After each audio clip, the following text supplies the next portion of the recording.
Before we jump into today's show, I've got a really exciting announcement to make. The autumn cohorts for Start Your Podcast group program are now open. There are 5 dates between September and October, and it's a 6-week program that will get you launched before Christmas. So if podcasting was on your to-do list this year, if you really want to get your podcast up and done by the end of 2023, then come and join me for one of those cohorts and let's make it happen. I have a free masterclass available for you called Understanding the Power of Podcasting. You can go over to donnaeade.com/masterclass, watch the masterclass and get access to that enrollment. I hope to see you in one of the autumn cohorts very soon. That's donnaeade.com/masterclass. Let's get back to the show. You're listening to the Wedding Procast UK, the place to be if you are a UK wedding professional looking to grow and streamline your business. I'm your host, Donna Eade, 10-year wedding photography veteran and CEO at the Society of Professional Wedding Vendors. If you want to grow and streamline your business, this is the podcast for you. Make sure you hit subscribe where you listen or join our email list at www.spwv.co.uk. You'll find the sign up form at the bottom of every episode, and by doing so, you won't miss a thing. So let's jump into today's show.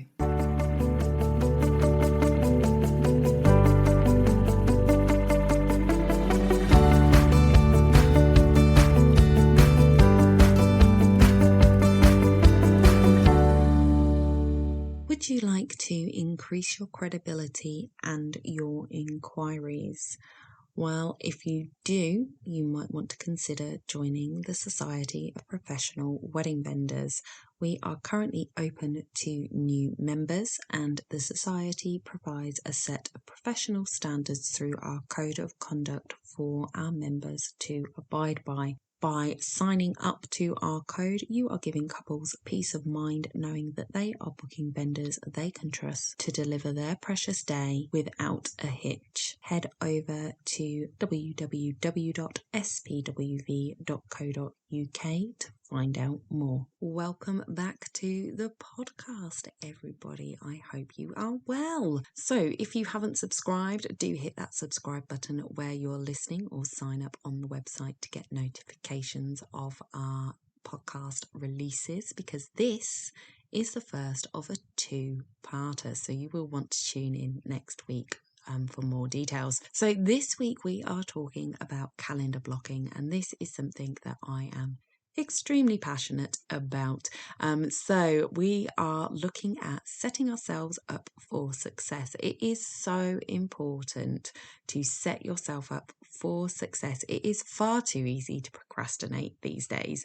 TV may have killed the radio, but our phones are doing a pretty good job of killing TV. From social media to games to the new TV, which is YouTube, our phones are within hand's reach at all times, and the temptation is real. Did you ever watch Wall-E and the chair people, Oh my goodness, it could be me. Sometimes I just feel like, I am completely oblivious, absorbed in my phone, and I could end up stuck in one of those hover chairs drinking milkshakes.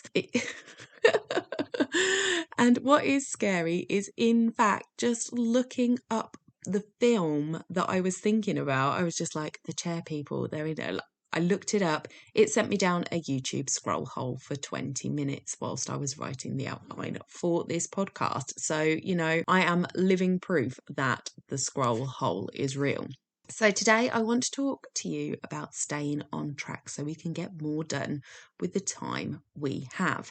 Now, I do have a free download for you to go with this episode and with next week's. It is a calendar that you can use to block your time, and there is an example calendar there as well to show you visually what I am talking about. So if you head over to spwv.co.uk/calendar, you'll be able to download that so that you can work through it whilst I am talking away. So calendar blocking really helps me to stay on track. Now, it doesn't always work, as I've just said, and I do fall victim to those scroll holes occasionally, but having my calendar blocked out really does help me to stay on track and also to move on, because I can get stuck in a topic, in a project, and completely miss doing other things that I had planned for the day because I just get so in the zone or distracted by other things that I'm still doing that one project for too long when I don't need to. So it's really important. So today I'm going to dive into that. If you haven't heard of calendar blocking, definitely stay tuned. If you have tried it before or heard about it and thought, I need to look at doing that, and I haven't, then definitely listen in, because it doesn't always work for everybody and you have to find the things that work for you. But if you can get this right and get it implemented and try it, then at least you will know if it's working, if it's not, if it could work if you tweaked it in some way, or if you need to just look at a completely different productivity method. So, calendar blocking is helping you to move from one thing to the next rather than getting stuck. It puts a time limit on things, so it kind of gives you an enforced deadline and makes you focus more, and it can help you discover how much time things are really taking you. So let's start with what you need to put on your calendar.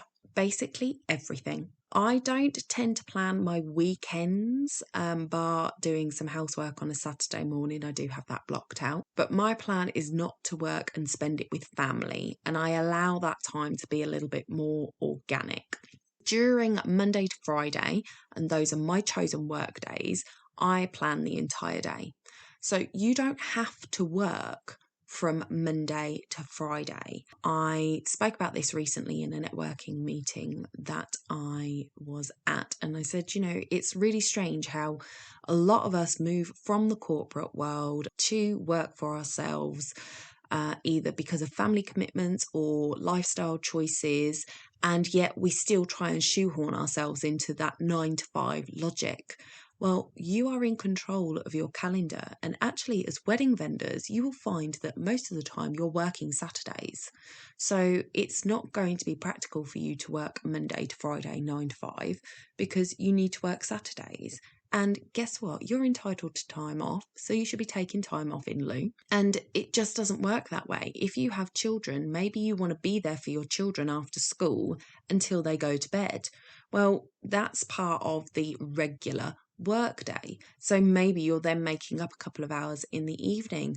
And the thing is there is this huge guilt around this. So if you're spending time with your kids, which is, part of the reason you started your own business, so you could be there for them, you feel guilty because you've got deadlines and there's things that need doing in work and you're not doing them.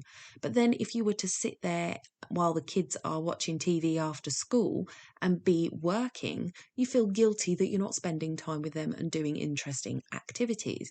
The guilt is real. And I understand it. I have been there.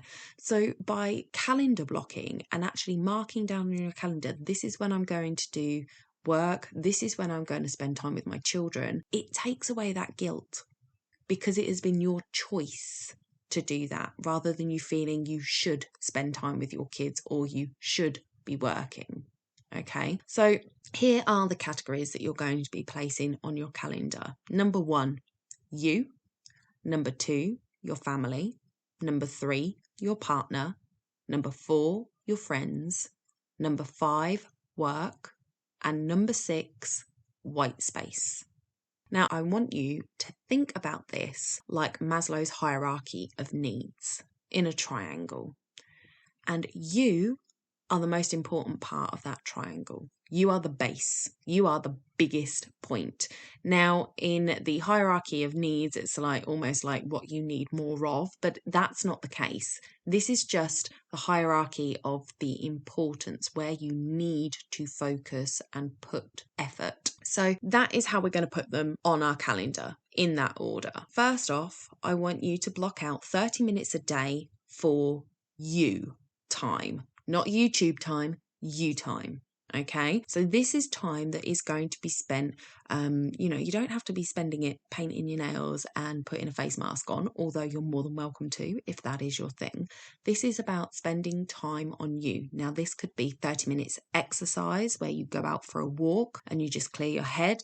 This could be 10 minutes of meditation, 20 minutes of journaling. It could be 20 minutes sitting in a bathtub uninterrupted. It could be anything, whatever you want to do to spend that 30 minutes on you. And it's not about listening to a self-help audiobook or a business audiobook or anything that is work related. This is not where you start filling your brain with work related stuff. This is stuff for you. So if you want to listen to something, perhaps you're like me and have issues around anxiety, maybe there is a podcast that you listen to that helps you with that. That would be a perfect thing to listen to in this 30 minutes. You could listen to that kind of thing. So you can listen to personal self-development stuff, but don't make it a work thing. Family is the next thing to go on your calendar. So it might be that between dinner time and bedtime for the kids, this is time you spend on your family, and it's uninterrupted. It's what you choose to do because you want to be there to listen to what the kids need. Maybe you set them up, for example, when they get home, they need to do their homework. If they get stuck on anything, you will help them with that after dinner. So then they can do whatever they want, watching TV, playing, whatever, up until dinner time. And then when it's dinner time, that's when you sit down and you focus on being a family, being with the children. And then also look at making sure, especially for wedding vendors, we tend to lose our Saturdays. So try and make Sunday family day. And when I say try, I mean, if you've got a family and you know you work most Saturdays, then make Sunday your family day because the kids are at school the rest of the week. Your partner might be at work the rest of the week. Sundays is the only day you've got. So unless there is a desperate need for you to be at a wedding on a Sunday, put it down that Sundays are family days. And then, like I said, you don't then have to feel guilty about the fact that you're spending time with your family when there's work to be done, because your work hours are coming. I will get to them. But you've got your work hours and you'll be able to get your work done in that time. So the next thing to go on your calendar is your partner. So some one-on-one time with your partner. Obviously, you get to spend time with them during the family time hours, but this is one-on-one date night, especially if you are going to need to work some evenings. That's going to be part of your regular calendar work, that you will work some evenings because you want to be there for the kids. You want to take them to after school sports and dance or whatever it is, and you need to actually be around for them from the end of school onwards. It may be that you then have to sort of make that time up, because we do need a decent amount of work time in our week. So it might be that once they've gone to bed, you need to put a couple of hours in, maybe 3 or 4 nights a week. So if you have a dedicated night in the week that is, this is our night, we don't do anything else on this night, we spend it together, then perhaps that will placate him somewhat, or her somewhat, with losing you for those other evenings, knowing that you are also being able to be there for the kids. If you don't have children, then you obviously have a bit more time to work, so you may be able to give them like 2 date nights a week. And it's not to say that you don't spend any other nights of the week with them, it's just that you make them a bit more special. So the phones go away. You don't have to go out, but the phones go away, the TV doesn't go on. You sit, you play a board game, or you sit and listen to some music, and you just spend some time together. So it doesn't have to be something that costs. It doesn't mean that you have to go out for dinner, although I do recommend doing that at least once a month, making one of those date nights a date night out, but just make that time special between the two of you. So if you don't have a partner, then you can make this a second friend night. So maybe you have a group friend night and a solo touch base with one friend night. So the next thing on the calendar to go is your friends, those relationships with your friends and extended family. So it depends on how you are and your need around your friendships and things like that, or whether it needs to be one night a week or one night a month that you go out and do things, or maybe it's one night a week, but every week is a different friend that you're talking to, or a different group of friends. You can invite them round to you. You can go to them. You can go out. It's not, again, it doesn't have to be spending money going out. It's just taking the time to nurture those relationships. So it might be that you have a group of friends that you always go out with once a month. That's great. Keep that in the diary, put that down, have it labelled in the diary as a specific day. And then if they turn around and say, oh, we want to go out on the second Friday in the month, and you've got it down as the second Tuesday in the month, for example, whatever you would have done on that Friday, if, for example, that was one of your work nights, you're going to just catch up on some work on a Friday night. I don't know why you would do that, but just an example. Then whatever that work is, you would put that down to do on the Tuesday. So you just shift it around. But if it's in your calendar, then that time is saved. But you can always move that time to a different time and just swap it out. I hope that makes sense. Let me know. So then you're going to be putting your work on your calendar. So you don't have to work 9 to 5. As I said, you have the freedom to choose how much time, and it depends on the needs of your business.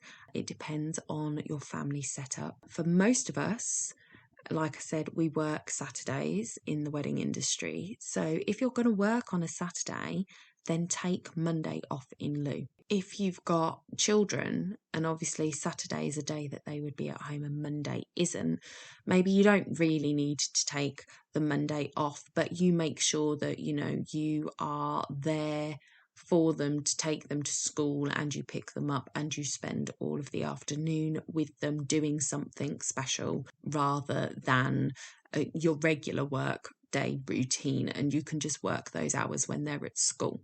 Or take it fully off and go and meet up with some friends that do shift work and don't work on a Monday. It's completely up to you. It is your calendar. So do what works best for you. Discuss it with your household. So obviously, bring your partner in on this. Let them know that, these are the hours that you're looking at working, and this is why. And perhaps you also have to work, 7 to 9 a few nights a week, because, your clients are around in the evening. They're at work during the day, and they're more likely to respond to emails in the evening, and you want to be able to respond back quickly. Maybe you really are so productive in the evening. Maybe that is your really alive wake time. So it's better for you and you can get more done in the evening. However you want to break your work time up, you've put you on your calendar, you've put your family, your partner and your friends, all the rest of those hours are up for grabs. So you can use your knowledge about when you're most productive in the day. You can use the knowledge of your customers and how they work to work out what best represents a balanced work week for you. At the end of the day, it's never going to be perfect. There is always going to be compromise. Now, people that sort of leave their corporate jobs because they have children and think, I'm going to run my own business and I'm going to be able to be there for my children 24/7. I'm sorry to burst your bubble.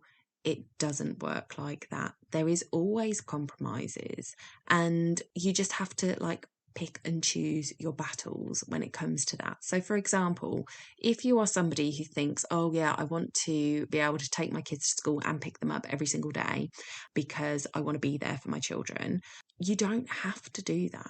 You don't have to do that. Your children are not going to lose out or feel any less loved if their friend's mum takes them to school and you pick them up. So if you know that you're most productive in the morning, for example, and actually that whole school thing just gets in your way and messes with your mojo, then how about talking to your partner? Is it possible for them to get the kids ready for school in the morning? And I know some mums out there, maybe some dads, are laughing their head off at that. Have the conversation. I am really able to be so productive first thing in the morning that it would really be useful if I didn't have to get the kids ready for school. And Sarah's mum is going to come and pick them up and take them to school, and I'm going to just blast out my work in the morning. Have that conversation. Or maybe you do need to get them ready for school, but somebody's mum can come and pick them up and take them to school. And then you repay that favour. You repay that favour by picking them up every day. So you can then be there for your kids in a time where you're not going to get so much done productivity wise at work, but you can be there for your children. So you can pick them up after school, you can take them to their after school activities, and you can be there for them until they go to bed because you've had that time. So just do what works for you. It is really yours to design. If the kids are getting, the pick up and drop off really isn't a big deal for the kids as it is for us sometimes. I know that I felt awful not being able to take my daughter to school and pick her up. When I was doing my college course, I think I was able to drop her off, but then I wasn't back. I finished at the same time she did, so I wasn't able to pick her up, and I felt really bad. But she got to go to a childminder, she got to play with some friends, she got to do lots of activities that she wouldn't get to do at home because I was a terrible mother when it came to doing crafts and stuff. So she got to do that, which she loved, and then I picked her up probably about half an hour. It was up to an hour after she had got home from school. So that didn't negatively affect her. She had a good time. So I think we kind of beat up on ourselves a lot, thinking that we have to be perfect at everything for our kids to be well-rounded. And I actually think that that's not necessarily the case. You have to do what works for your family. So that's all I wanted to say. I just don't sort of put that pressure on yourself that you have to be perfect. Do what works for you. And the final thing that you need to put on your calendar is white space. Now, I put my white space in a 3-hour slot on a Friday afternoon. So after lunch at 2:00, 3 hours white space. It's actually labelled in my calendar as white space. So I was going to say there's nothing in it, but it isn't. It is actually labelled white space. And this 3 hours is your buffer time. So for example, if you get a call from a client that takes you an hour on a Monday, and you're like, ugh, now I'm behind with the work that I'm doing. You know how I said that you could move your friends and work that you do on a different day if they don't want to go out on the night that you've dedicated for them? This is where that kind of plays in again. So if you have a call on a Monday and you're doing your finance work at that time and you have to take that call and you spend an hour on that call and it's taken a lot of your time that you would have spent doing your finances, then just mark down in that white space in that first hour, finances. And on Friday afternoon, you come back and you do an hour on your finances. And again, if anything else happens just use that white space to catch up on the work. Now, if it's something that's a deadline and you need to get it done, for example, you are a wedding photographer and you've got to get these photos edited for a client and you've spent an hour, then you might have to go into a new block of time. So maybe you had editing down as something you were doing in the morning, and in the afternoon you were doing something on social media. Maybe that social media time gets knocked out and you have to carry on doing your editing because you need to get it finished. Well, on the Friday, write down social media and use that time to do your social media. And again, if it's something that actually your social media needs doing then because you haven't planned it for the week, I always recommend planning a month ahead in your social media. And if you want to know how I do that, let me know in the comments and I will do a podcast on that. But if your social media needs to get done, so you move that to Tuesday morning and you're moving things throughout the week until you get to Friday afternoon, and whatever it was that you were supposed to be doing on Friday morning is going to get done on Friday afternoon instead. Now, in an ideal situation, nothing's going to go wrong and you're not going to need that white space. And what you would do with that white space then is more time for you. Now, I know you've already given yourself half an hour a day. What do you mean 3 hours on a Friday afternoon? I know. Now, for you, actually, you may have children. I don't have young children. They're at school, so it really is for me. But for you, you might have children, so it might not be a case of that it's necessarily you time, but it could be concentrated time with your kids where you actually go out and do an activity and do something fun with them, and you start your weekend early. start your weekend early. You have started your business for a specific lifestyle. You want to create a better life for you and your family. And what is better than time together? That is what life's about. You can have all of the riches, but if your kids never see you, is that the way you want to do it? So I say, do what you need to do to get your job done, but spend that time with your family.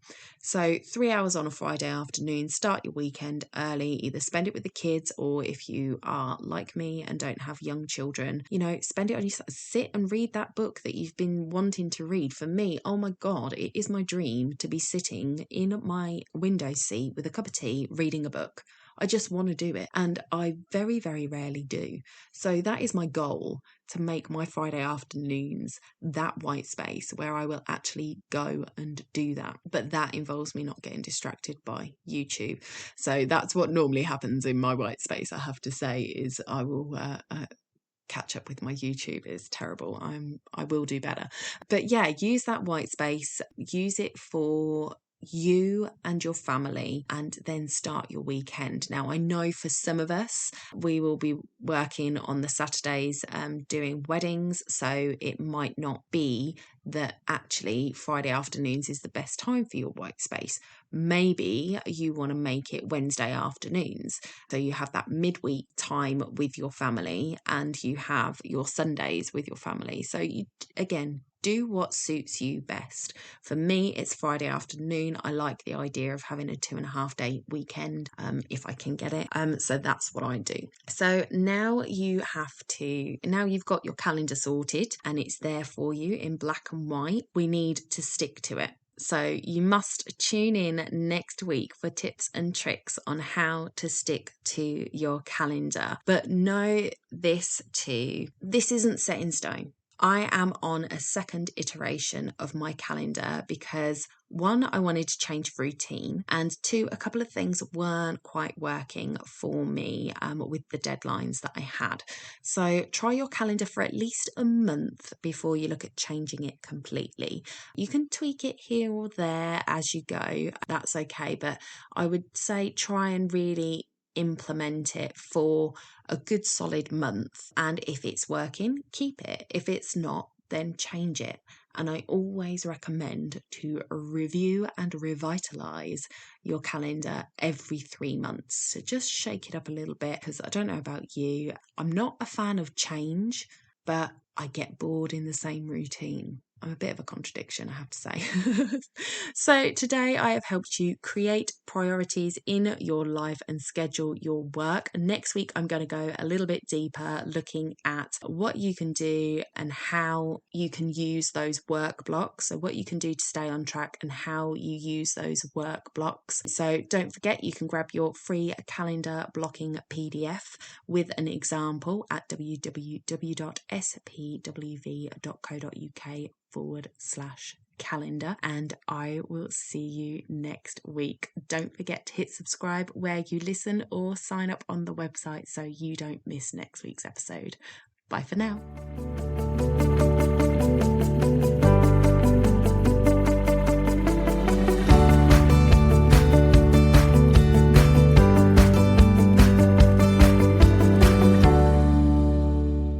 Don't forget to hit those stars and leave a review of the podcast where you listen if you found value in what you heard today. It's a free way you can help the podcast reach more people just like you.